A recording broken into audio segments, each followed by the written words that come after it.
I never thought my 32 years of loyalty would end with a single email. It was a gray Tuesday morning when my boss, Mr. Hargrove, sent out a company-wide memo. The subject line read, "Retirement Fund Adjustments." My coffee went cold before I even opened it. I didn't know that those words would change everything I had worked for. For over 3 decades, I was the first one in and the last one out. I gave my weekends, missed birthdays, even skipped my own anniversary once, all for a company that I thought cared. I'd been counting the days until my pension payout, a $4.5 million check that was supposed to be my reward for all those years of dedication. 2 days before it was due, everything fell apart.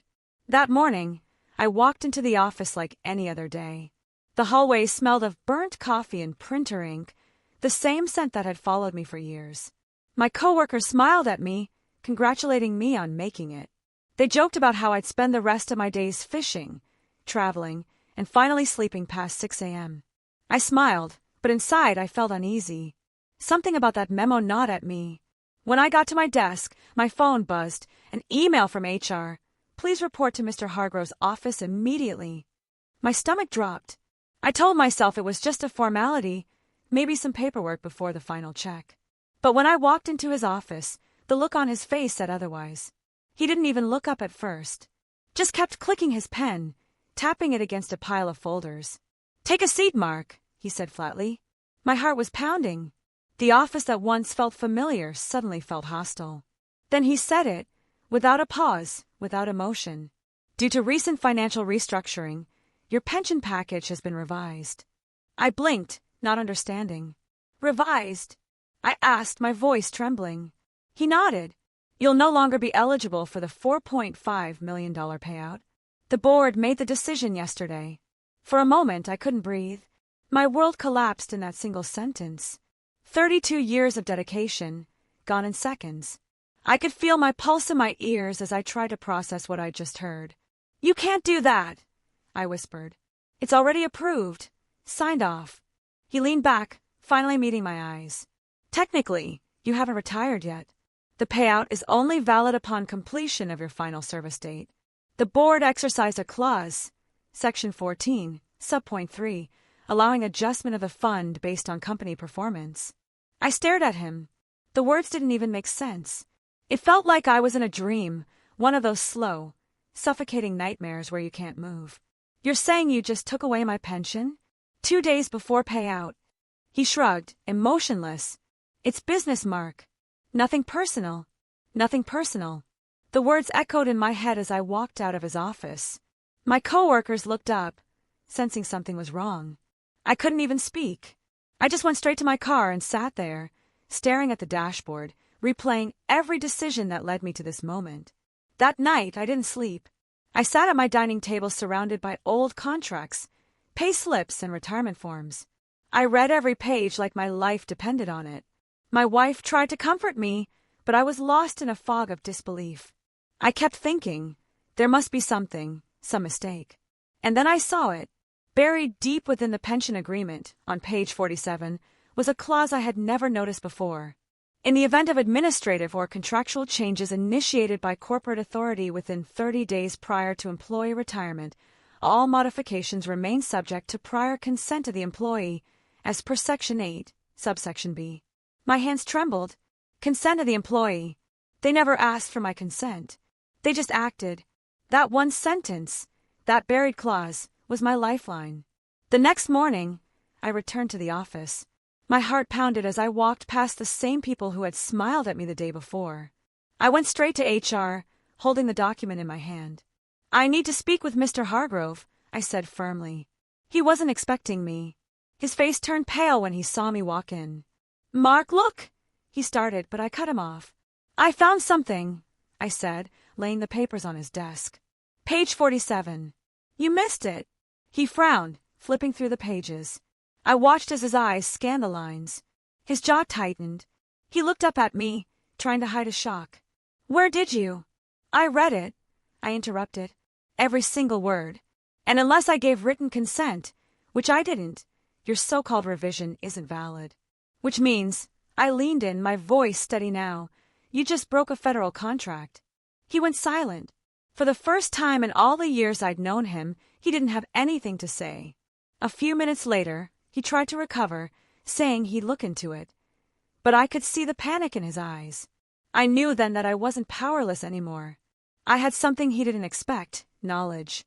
By the end of that week, lawyers were involved. What started as a simple act of greed turned into a full-blown legal storm. Hargrove had made a mistake that would haunt him. That single missed clause was about to cost him far more than he ever imagined. But what happened next, I could never have predicted. The company started unraveling from the inside. Secrets surfaced. Lies were exposed. And that clause, buried deep in the paperwork, wasn't the only thing they'd overlooked. What I found next changed everything, not just for me, but for everyone who ever trusted that company. And that's where things really began to spiral out of control. I didn't go to work for the next few days. The silence in my house was louder than ever. Every time the phone rang, my heart jumped, half expecting it to be Hargrove or someone from the board trying to smooth things over. But they didn't call.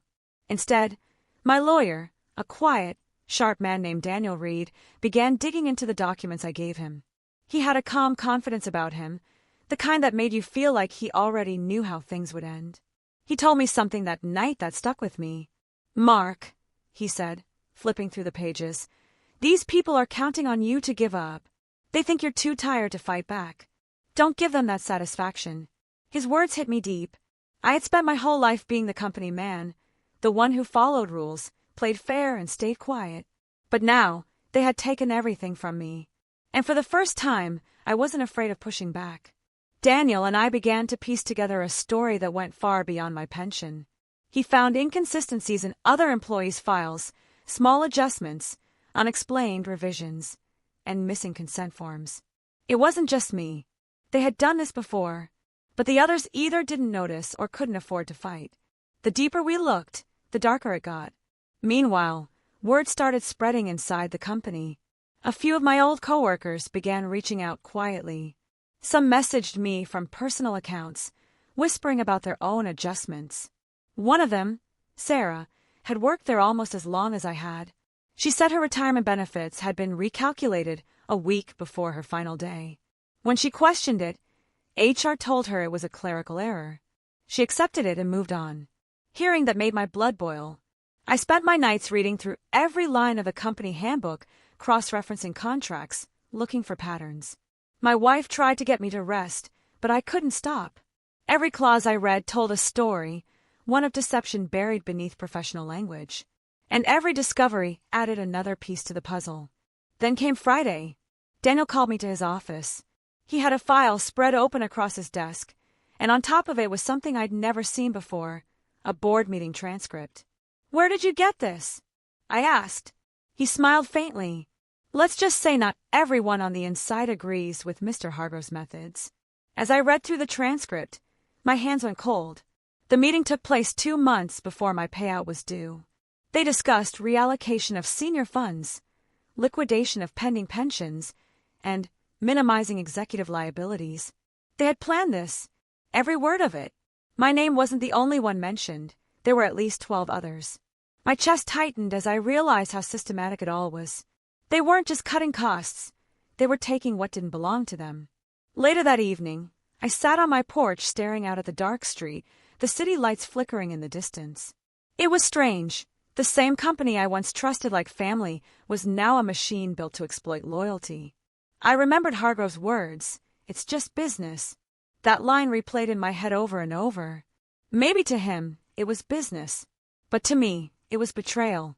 The next week, Daniel sent a formal notice to the company, demanding a review of my case.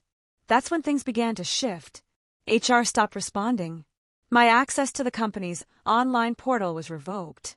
Friends at the office stopped replying to my texts. It was like I had been erased overnight. But silence is its own kind of confession. The more they avoided me, the clearer it became that they were hiding something. Then, out of nowhere, I received a package at my doorstep. No return address. Inside was a USB drive and a note that said, "You didn't hear this from me." My heart raced as I plugged it into my computer. What I saw confirmed everything Daniel and I suspected, internal emails between senior managers discussing strategic pension redirection. They talked about manipulating dates, modifying forms, and avoiding employee consent. My name was in there, highlighted in yellow. I called Daniel immediately. When he saw the files, his eyes widened. "This isn't just your case anymore, Mark," he said quietly. "This is corporate fraud. We knew we had to move carefully. One wrong step, and the evidence could disappear. But before we could even make our next move, I got another call, this time from someone I never expected. It was Hargrove. His voice was unusually calm, almost rehearsed. "Mark, let's talk," he said. "No lawyers, no drama. Just two men trying to find a solution." I hesitated. Part of me wanted to hang up, but curiosity won. We agreed to meet the next morning at a quiet cafe downtown. When I arrived, he was already there, looking less polished than usual. His tie was loose, his eyes tired. "Mark," he started, "you've been with this company a long time. You know how things work. Sometimes decisions have to be made that people don't understand." I didn't say anything. I just let him talk. He tried to paint it as a misunderstanding, saying the clause was ambiguous, that legal processes were complex. Then he slid a paper across the table, an agreement for a smaller payout, far less than what I was owed, in exchange for dropping any legal action. I looked at the paper, then back at him. "You think I'll sign this?" I asked quietly. His jaw tightened. "I'm offering you a way out, Mark. This doesn't have to get ugly." That's when I saw it, a flicker of fear in his eyes. He wasn't confident anymore. He knew I had something. I pushed the paper back toward him. "You already made it ugly the day you stole from me," I said. He sighed, trying to keep his composure, but I could tell he was shaken. As I stood up to leave, he said one last thing that stopped me in my tracks. "You have no idea what you're getting into." His voice was low, almost like a warning. On my way home, those words haunted me. What did he mean by that? Was there something bigger behind all this? I couldn't shake the feeling that the missing money was only a piece of a much larger puzzle. That night, Daniel called again. "You need to see this," he said. He had been reviewing the files from the USB and found something unusual: hidden transactions connected to offshore accounts under fake project names. The more we uncovered, the clearer it became that this wasn't just corporate greed. It was a cover-up, and my stolen pension was the key that could expose it all. I sat there in the dark, staring at my computer screen, feeling both terrified and alive for the first time in years. For decades, I had played by the rules, but now, the rules had changed. The people who thought I would walk away quietly were about to learn that they picked the wrong man to betray. Still, deep down, I couldn't shake the unease. Every truth we uncovered seemed to open another door, and behind each door was something even more dangerous. I didn't know it then, but the next thing we would find would turn everything upside down, not just for Hargrove, but for me too. And it all started with one document, one signature that wasn't supposed to exist. The morning after Daniel's call, I woke up with a heavy feeling in my chest. The sun was barely out, yet my mind was already racing. My entire life had been routine, predictable, measured, safe. But now, every day felt like walking on thin ice. I poured myself a cup of coffee, sat by the window, and stared at the city waking up outside. The streets looked the same, but everything around me felt different. Trust had become a rare thing, and I couldn't tell who was on my side anymore. Daniel arrived at my house just after 9. He carried a small laptop bag and a tired look. "Mark," he said as soon as he sat down, "this is bigger than we thought." He turned the screen toward me. On it were several spreadsheets and bank transaction records, all connected to the company. "See these project codes?" he said, pointing to a list of strange names like Blue Horizon and Pioneer 12. "They're fake. Each one is a shell account, used to move money out of the pension fund." My stomach twisted. "You're saying they've been stealing from everyone?" He nodded slowly. "For years. They just made sure no one could trace it." It hit me how deep this went. This wasn't just a bad business decision, it was deliberate theft. They weren't cutting costs to save the company, they were lining their own pockets. I felt anger rising in me, but beneath it was something else, a deep sadness. I had believed in that place. I had built my life around its promises. And now, everything I thought I knew about it was a lie. While Daniel dug through numbers, I reached out to Sarah again. She agreed to meet that afternoon. When I saw her, she looked worn out, like she'd been carrying her own burden for too long. Over coffee, she told me about others who had quietly left after similar adjustments. Some had tried to complain, but their cases were dismissed or buried. "They make you feel like it's your fault," she said softly. "Like you misunderstood the paperwork." I could see the fear in her eyes. She wasn't just worried about losing money, she was scared of losing her peace. And I understood that. Standing up against something that powerful didn't just threaten your finances, it threatened your sense of safety. That night, I called Daniel again. "We need to talk to someone on the inside," I said. "Someone who still works there." He hesitated. "That's risky. If they find out we're asking around." "I know," I said, cutting him off. "But we can't stay in the dark forever." A few days later, I got an unexpected message from an unknown number. It read, "You don't know me, but I know what they did. Meet me tomorrow." Alone. There was an address attached, an empty parking lot behind an old warehouse. I showed it to Daniel, and he frowned. "It could be a trap," he warned. Maybe it was, but I went anyway. The next evening, I parked my car where the message said. The air was cold, the kind that bites at your skin. After a few minutes, a woman approached. She looked around nervously before speaking. "You're Mark, right?" she asked. I nodded. "My name's Emily. I work in finance. Well, I did until last month." Her voice trembled as she talked.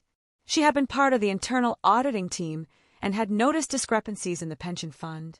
When she reported it to upper management, they reassigned her and eventually terminated her contract. "They told me I was breaching confidentiality," she said. "But I kept copies." She handed me a flash drive. "Everything's on there.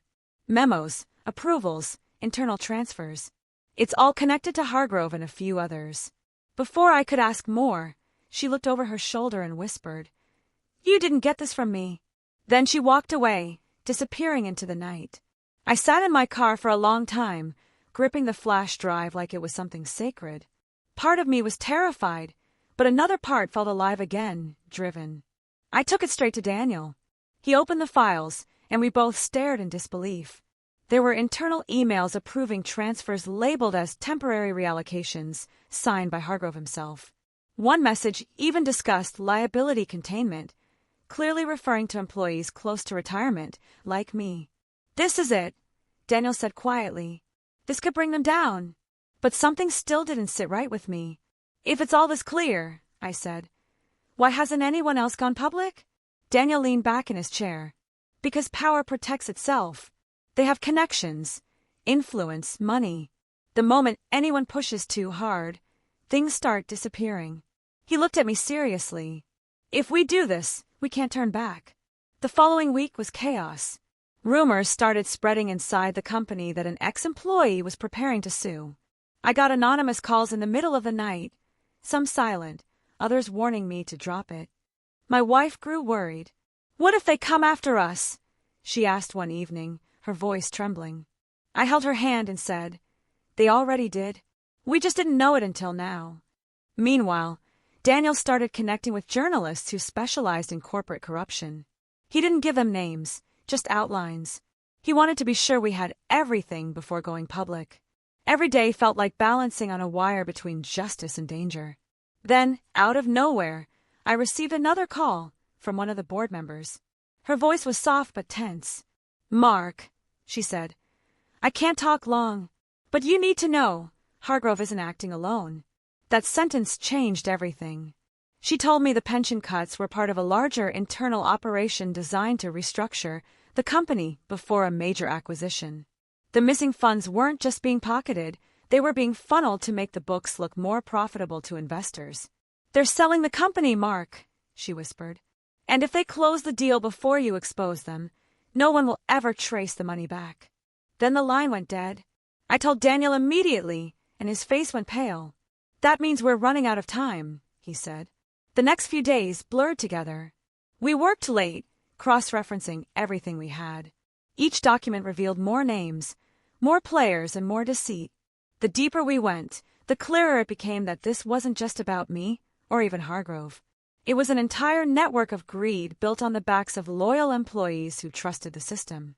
Late one night, As I scrolled through an old email chain, I saw something that made my blood run cold.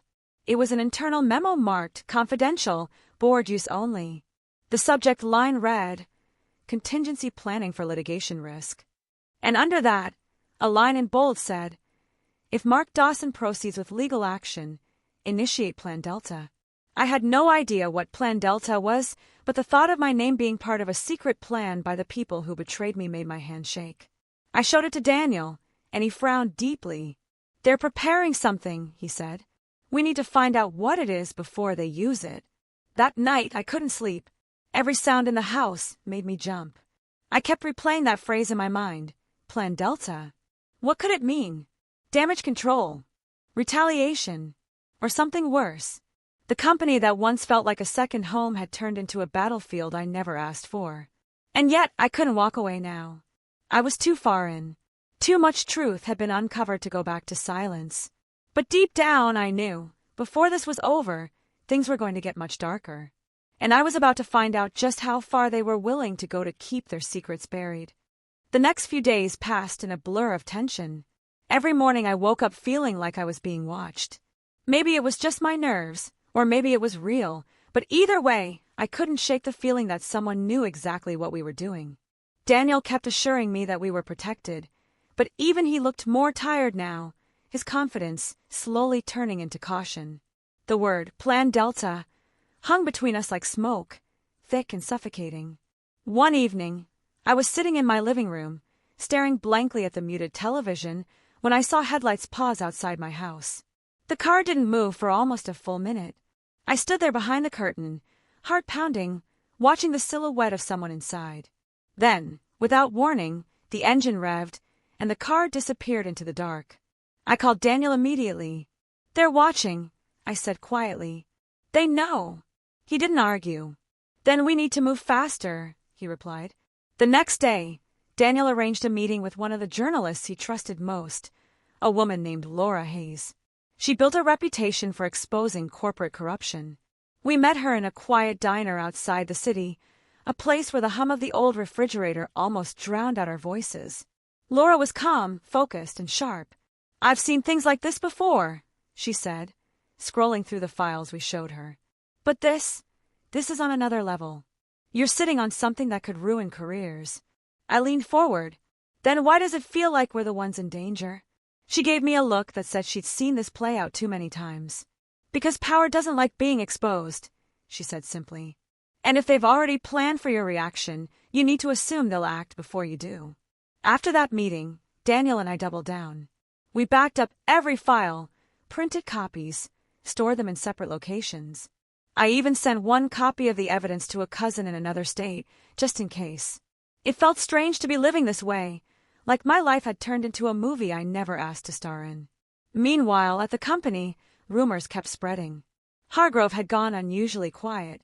Some said he was under pressure from the board. Others whispered that he was planning to retire early. But none of that made sense, not with so much at stake. I knew he was hiding something, waiting for the right moment to strike back. Then, 2 nights later, Daniel's office was broken into. Nothing else in the building was touched, just his room. His computer was gone, and the drawers where we kept copies of the documents had been forced open. But whoever did it wasn't careful. They missed one thing.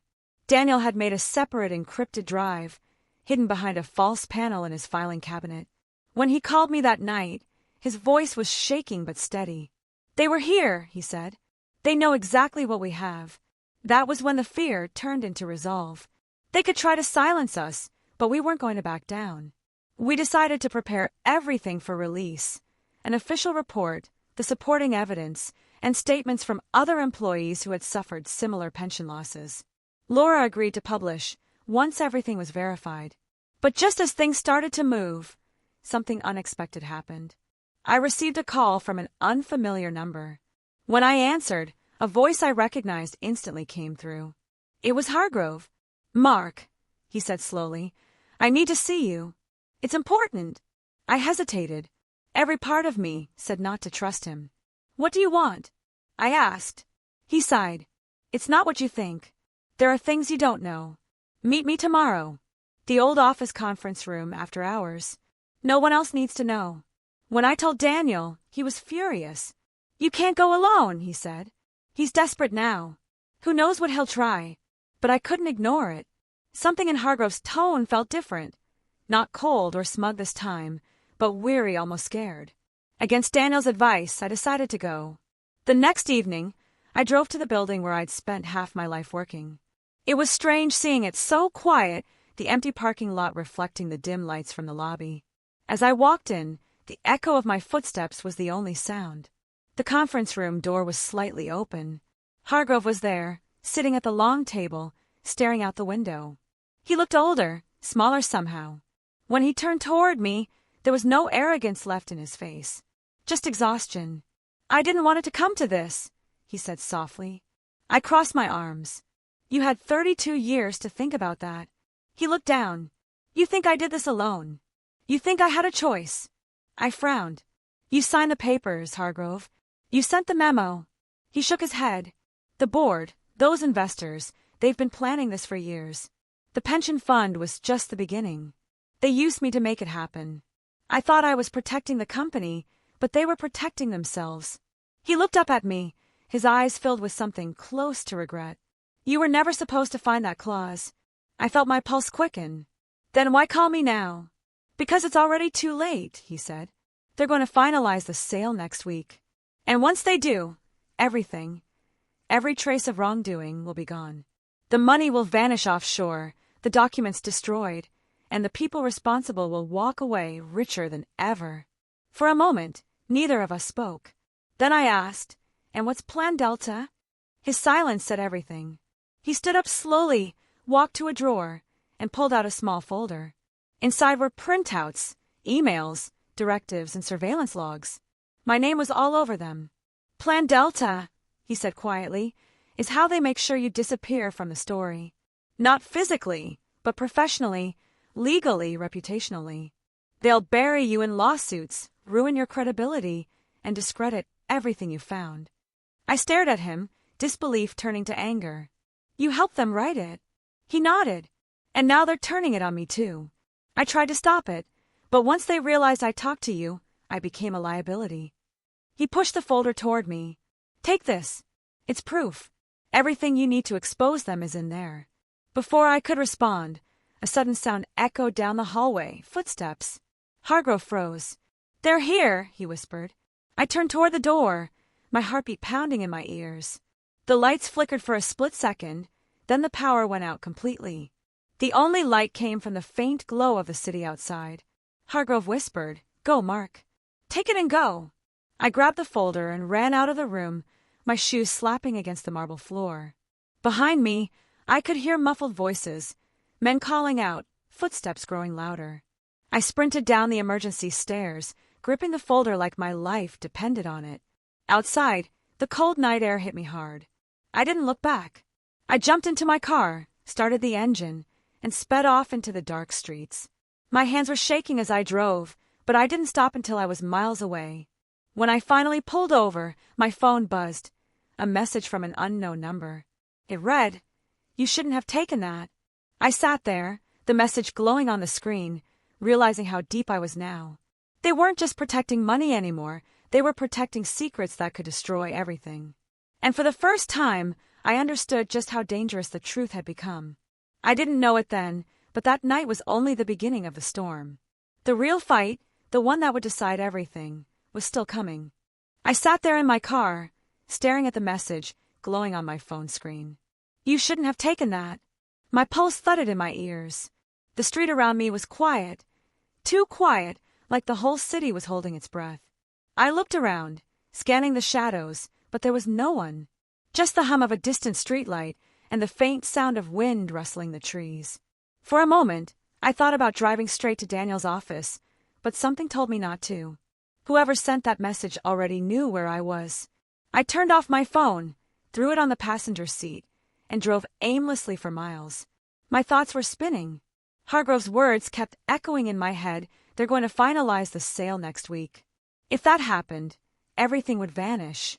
The documents, the accounts, even the evidence we'd gathered would mean nothing. But there was something else bothering me too. Hargrove had been scared, really scared. And that folder he'd handed me, it felt like only part of the story. When I finally reached home, I locked the door behind me and spread the folder out on the table. Inside were memos, transactions, and internal notes.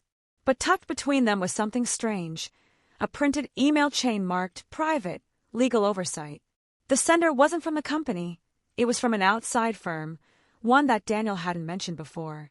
The emails talked about compliance synchronization and data correction protocols. The language was cryptic, but one phrase jumped out at me. Transfer clearance authorized, under Dawson reference. My name. They had used my name in an internal authorization. My hands went cold as I read it again. It wasn't just that they had stolen my pension, they had used my identity to move money. That was the real trap. Plan Delta wasn't just about discrediting me, it was about framing me. I grabbed my phone to call Daniel, but before I could dial, there was a knock on my door. It was almost midnight. I froze, my mind racing. No one would come at that hour unless it was serious. Slowly, I walked toward the door, trying not to make a sound. "Who is it?" I called out. There was silence for a moment, then a voice I recognized. "It's me, Sarah." Relief and confusion hit me all at once. I opened the door, and she stepped inside, glancing nervously over her shoulder before shutting it behind her. "Mark," she said, her voice low, "you need to listen. Things are worse than you think." I could tell she hadn't slept. Her eyes were red, and she was clutching a small envelope. "I got this from someone in IT," she continued. "They said it's connected to your case." She handed me the envelope. Inside was a printed system log from the company's servers. Timestamps, user IDs, and access codes. One entry stood out. It showed a financial transfer approval under my employee credentials, dated the same day Hargrove's memo went out. "They're trying to make it look like you were part of it," Sarah said. "Like you helped move the money before leaving the company." My stomach twisted. It all made sense now. The silence from HR, the revoked access, the threats. It was all leading to this. They weren't just trying to erase me, they were trying to make me the scapegoat. "Sarah," I said quietly, "why are you helping me?" She looked down. "Because they did the same thing to my father. Years ago. He lost everything when he tried to speak up. They blamed him for a financial error he didn't commit. He died before he could clear his name." Her voice cracked on the last word, and for a moment, the room felt heavy. I couldn't just watch it happen again. I didn't know what to say. Gratitude and anger collided inside me. I had spent my entire life believing in a company that had built its success on betrayal. And now, the people I trusted were trying to destroy me to save themselves. The next morning, Daniel came over, and we laid everything out, the folder from Hargrove, the server logs from Sarah, and the emails tied to my name. As he studied them, I saw a change in his expression. "They're setting you up for embezzlement," he said flatly. "If we don't act fast, they'll file charges before you can even defend yourself." My heart sank. "They can't do that." He looked at me. "They already started building the case, Mark. Look, see this line?" He pointed to a reference code in one of the documents. "That's a pre-litigation tag. It means they've already prepared legal paperwork." The walls felt like they were closing in. "So what do we do?" I asked. Daniel leaned back, rubbing his temples. "We hit first. We go public, before they can twist the story. We use the media, the whistleblower protections, everything." I hesitated. "But if we go public too soon and they discredit us?" He nodded grimly. "Then it's over." Later that night, I got another text, this time from an unknown sender again. "You still have time to walk away. We can make this disappear. Meet us tomorrow at 8 p.m. same place you met Hargrove." I showed it to Daniel. "Don't go," he said immediately. "It's bait." But deep down, I knew I had to. If they were reaching out again, it meant they were getting desperate. Maybe I could find out who was really behind all of this. The next evening, I drove back to the building. The same empty lot, the same heavy silence. Only this time, I parked farther away and approached on foot. The air felt electric, like a storm was coming. Through the glass doors, I could see figures moving inside, 2 men in suits and someone else standing between them. My breath caught when I saw who it was. Hargrove. He looked different now, tired, cornered. One of the men handed him a document to sign. I couldn't hear what they were saying, but I could see the tension in his movements. Then, suddenly, one of the men slammed a hand on the table, pointing at him aggressively. Hargrove shook his head, saying something I couldn't make out. I was about to step closer when headlights flashed behind me. A car had pulled up silently. The driver's window rolled down, and a voice called out, "Get in, Mark." It was Sarah. "They saw you," she said urgently. "We have to go." I turned back toward the building, just in time to see one of the men glance out the window in my direction. Their eyes locked on mine for a split second before the lights inside went out. Sarah hit the gas before I could ask anything. "What were you thinking?" she said, her voice shaking. "I needed answers," I replied. "Hargrove's still in there." She looked at me, her knuckles white on the steering wheel. "You don't understand. Hargrove isn't the only one they're after now. You're next." "What do you mean?" I asked. She hesitated, then said, "That folder he gave you, it wasn't complete. There's another copy, one that proves who really started all of this. The board isn't the top of the chain, Mark. There's someone above them, someone who's been funding the entire scheme." I stared at her, trying to make sense of what she was saying. "Who?" She swallowed hard. "Someone from the outside, the firm that manages the company's international assets. The same one that handled your pension transfer." It hit me like a punch. The outside firm from the email. The one using my name. "They've been controlling everything," she said. "And now they're cleaning up the mess." We drove in silence after that, both of us knowing what this meant. The fight had grown beyond Hargrove, beyond the company. It had reached into places where power and money blurred into something untouchable. As the city lights flickered behind us, I realized something chilling. If they had the power to erase evidence, ruin reputations, and silence people inside the company, then exposing them wouldn't just take courage. It might cost everything. And yet, deep down, I knew I wasn't stopping now. Because the truth they were trying so hard to bury was about to surface, no matter how dangerous it became. The night after Sarah and I escaped from that building, sleep felt impossible. My mind kept replaying the look on Hargrove's face, the flash of panic in his eyes right before the lights went out. Something had happened after we left, something he hadn't wanted them to see. I could feel it. He was hiding one last piece of the puzzle. The city outside my window was quiet, but my thoughts weren't. I kept scrolling through the files Sarah had sent me, the logs, the memos, the emails with my name attached, and then I saw something I hadn't noticed before. One of the documents had a hidden attachment, an encrypted folder labeled Retirement Reallocations 12A.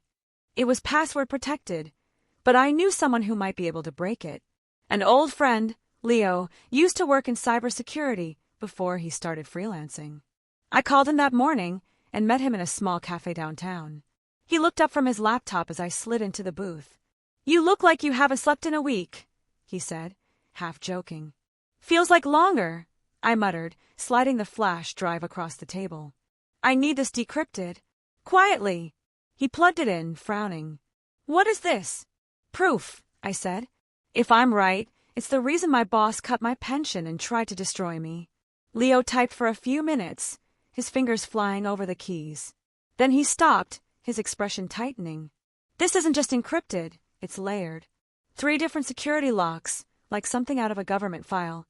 Can you open it?" He hesitated. "Yeah, but if someone's tracking this, they'll know the second I do." "Do it," I said. "They already know I'm coming." He sighed, then started working again. The hum of the cafe and the soft tapping of his keys were the only sounds between us. Minutes passed, maybe hours, I lost track, until suddenly he whispered, "Got it." He clicked open the folder, and lines of data filled the screen, spreadsheets, offshore accounts, transfer histories. But at the bottom, there was something else, a single file labeled clause 47.pdf. My heart stopped for a second. That was it. The clause buried deep in my pension agreement, the one everyone had ignored. Leo opened it, and we both leaned closer. It wasn't just a clause about retirement benefits. It was a trigger clause. It stated that if the company's pension fund was tampered with or liquidated without lawful board approval, all assets tied to it would automatically revert to the employee of record. In plain English, that meant the $4.5 million pension they stole legally still belonged to me. But there was something else, something even more dangerous. The clause listed the signatory responsible for execution compliance. And the name written there, in bold letters, wasn't my boss's. It was Charles Benton, the CEO, the man who had built the company's image as a symbol of integrity. I sat back, the blood rushing in my ears. "This changes everything," I said quietly. Leo nodded.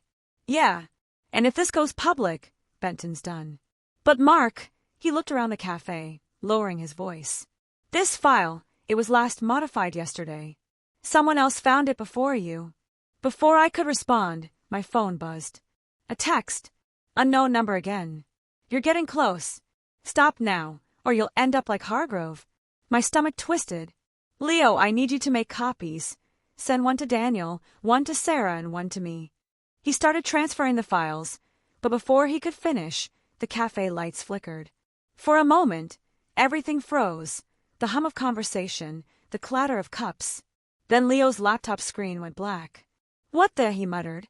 We both stared at the device. A single message appeared across the screen. "Unauthorized access detected. Session terminated."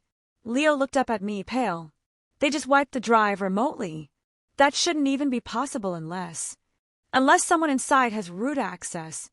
I finished for him. We grabbed our things and left. Outside, the wind had picked up, carrying that electric feeling again, the kind that comes before something bad happens. I called Sarah, but her phone went straight to voicemail. I called Daniel next. He didn't answer either. That's when I knew something was wrong. Leo offered to help me dig deeper, but I told him to stay out of it. "You've done enough," I said. "I'll handle it from here." He hesitated. "Mark, you can't fight them alone." "Maybe not," I said, "but I have to try." That night, I drove to Sarah's apartment. The door was slightly open. My heart pounded as I stepped inside. The lights were on, papers scattered across the floor, her laptop still glowing on the table. It looked like she had left in a hurry. On the screen was a single open document, an unfinished email draft addressed to me. "Mark, if you're reading this, it means they found out. The clause isn't just about your pension. It's a key, something bigger. They're trying to erase the records completely. Check the old archive system. Look for file reference R12. Before I could finish reading, I heard footsteps in the hallway. Slow, deliberate. I turned off the screen and backed into the shadows. The door creaked again, and a man in a dark suit stepped in. He looked around, scanning the room, then muttered into his earpiece, "She's gone. Clear the files." My breath caught. I recognized his voice. It was the same man who had been with Hargrove at the building. As soon as he stepped deeper inside, I slipped out the back, heart racing. My car was parked 2 blocks away. I ran through the alley, every sound amplified, the echo of my footsteps, the rustle of trash, the faint hum of a passing car. By the time I got in and started the engine, my hands were shaking. I drove until the city lights faded behind me, pulling over on a quiet road near the outskirts. I sat there for a long time, staring at the reflection of my own face in the windshield. Sarah was missing, Hargrove was in danger, and the people behind this had just proven they could reach anyone, anywhere. But then, something clicked in my mind. Sarah's last words in that message, "Look for file reference R12. That had to mean the company's old offline archive, the one they kept in the basement storage under the original office building. If the files hadn't been digitized, they couldn't erase them remotely. I started the car again. This wasn't just about my pension anymore. It was about exposing the rot that ran through the company, from Benton down to every silent accomplice who had signed those papers. The storm was coming, literally and figuratively. Clouds had gathered above, dark and restless, as I drove toward the city. The rain started to fall, soft at first, then heavy, like the world was trying to wash away what was about to happen. But I wasn't running anymore, because now I had something they didn't know I had, the truth. And the deeper I went, the more dangerous it became. Somewhere out there, Sarah was still alive, and if I could find file R12 before they did, maybe, just maybe, I could save her and bring down the empire that had stolen everything from me. But what I didn't know then was that someone else was already waiting at that archive. Someone I thought I could trust. And when I finally found out who it was, everything I believed about this fight would shatter. Rain fell in heavy sheets as I pulled up to the old office building, the place where it had all begun. The parking lot was almost empty, and the yellow lights flickered like they were struggling to stay alive. Every window in the building was dark except one, the basement archive room. A faint glow came from inside, a reminder that I wasn't alone. I took a deep breath, grabbed my flashlight, and stepped out of the car. The cold air hit my face, sharp and real, grounding me in the moment. This was it. Everything I had lost, everything they had done, it all came down to what was hidden in that room. The door creaked open as I pushed it, and the smell of dust and paper filled the air. The walls were lined with old file cabinets, boxes stacked high with years of company secrets. I walked slowly, my footsteps echoing softly. Somewhere behind the sound of the rain, I heard something faint, footsteps that weren't mine. I froze, flashlight trembling slightly in my hand. "Sarah!" I whispered. A shadow moved behind one of the shelves, and a familiar voice replied, "Mark, it's me." She stepped out, her clothes damp from the rain, eyes tired but alive. Relief washed through me. "You're okay," I said. She nodded weakly. "Barely. They try to keep me quiet, but I got away. We don't have much time. The files, they're trying to erase them from the system tonight. Everything." I followed her deeper into the archive. The old computers were still running, humming quietly like ghosts of the past. She pointed to a stack of boxes labeled R12. "This is it," she said. "The original paper trail. The real contracts, the unaltered data. Everything Benton's been hiding." Together, we opened the boxes. Inside were files that went back years, transactions, pension transfers, offshore accounts. But the most important document was right on top, stamped with Benton's signature.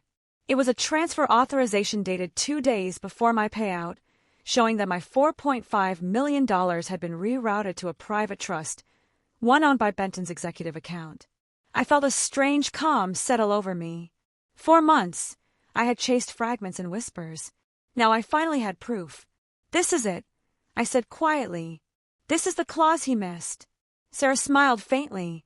"The one buried on page 47. But before we could say anything else, a voice echoed from the doorway. "You always were too curious, Mark." I turned, and there he was, Benton himself. His suit was soaked, but his expression was steady, cold. He stepped into the light, 2 men behind him. "I should have known you'd come here," he said. "That clause, you think it saves you? You think it changes anything?" "It changes everything," I said, holding up the document. "This proves the pension fund is mine." "You stole it." He laughed softly, the sound low and bitter. "You don't understand how this works. That money isn't yours anymore. It's been moved, reinvested, multiplied. Even if you expose me, you'll never see a cent of it."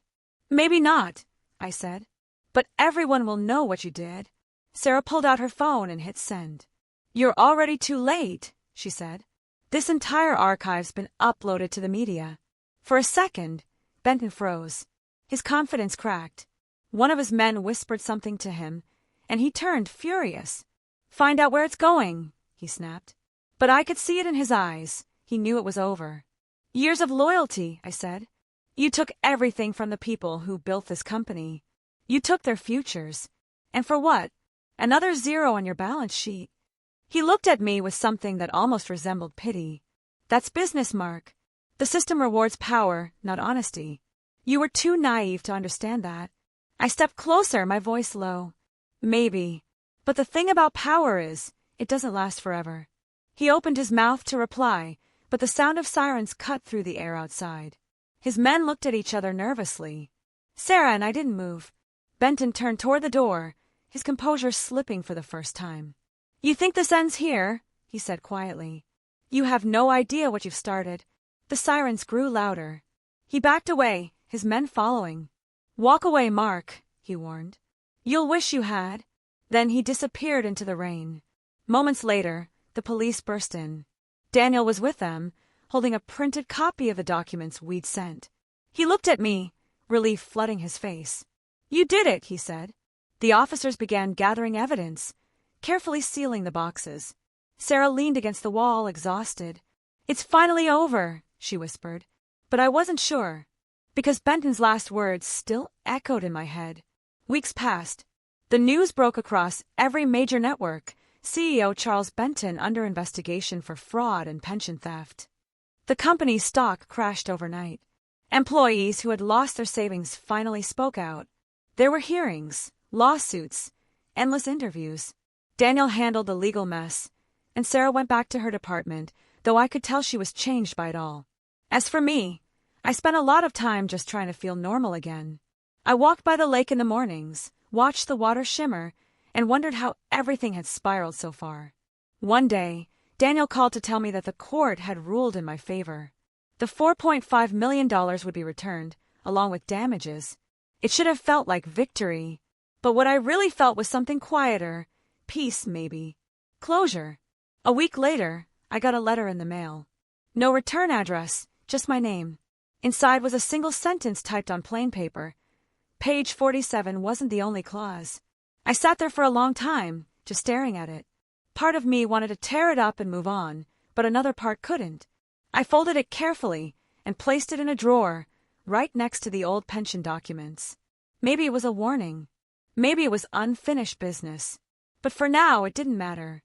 Because what I learned through all of this was that justice isn't always clean, and truth doesn't come easy. Sometimes you lose everything before you realize what really matters. I didn't get my 20 years back. I didn't get the trust one once had in people like Benton. But I got something better, the chance to start over on my own terms, without owing anyone anything. One evening, as the sun set behind the city, I met Sarah and Daniel for coffee. We sat outside, the world finally calm again. She smiled, holding up her cup. "To second chances," she said. I raised mine. "And to page 47, I replied, and we laughed softly, the kind of laugh that comes when you've been through something that changes you forever. In the end, Benton's empire collapsed, but the truth didn't. It spread, through news outlets, through workers who finally got their pensions restored, through people who refused to be silent anymore. That, more than any court victory, was the real win. As I walked home that night, I realized something simple but powerful. Greed can steal money, but it can't steal meaning. And no matter how dark things get, there's always someone willing to stand up and say enough. For me, that was where the story ended. Not with revenge, not even with triumph, just the quiet satisfaction of knowing that I hadn't given up, even when everything was taken from me. Because sometimes, the most valuable thing a person can have isn't a pension or a paycheck. It's their name and the courage to protect it.